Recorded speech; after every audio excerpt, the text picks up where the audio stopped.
দর্শক, আজকে আপনাদেরকে দেখাবো টুনা ফিশ ফ্রাই বা টুনা মাছ ভাজা।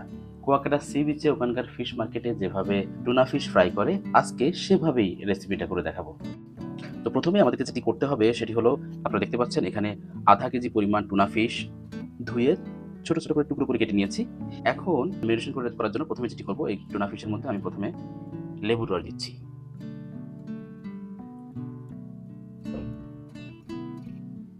কাগজি লেবু নিয়েছি আমি।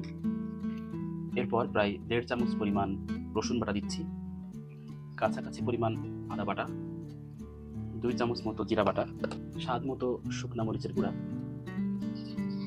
1 চা চামচ পরিমাণ সয়া সস, এরকম 2টি মিনি প্যাক সাইজের টমেটো সস, স্বাদ মতো লবণ। এবার দিচ্ছি কাবাব মশলা, আধা কেজির জন্য 1.5 চামচ মতো কাবাব মশলা। এবার দেব ভাজা গরম মশলা, এর মধ্যে এলাচ, দারচিনি এবং জিরা ভেজে গুঁড়ো করা আছে। এটা কিন্তু খুবই গুরুত্বপূর্ণ, এটা দিচ্ছি। এবং সব শেষে 1 থেকে 2 চামচ বেসন, ছোলা ডালের বেসন।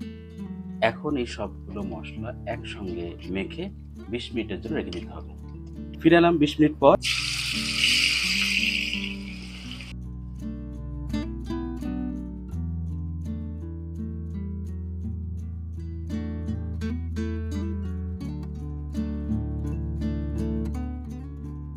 লাস্টের দিকে এসে আমি সামান্য ম্যাগি মশলা দিয়ে দেব।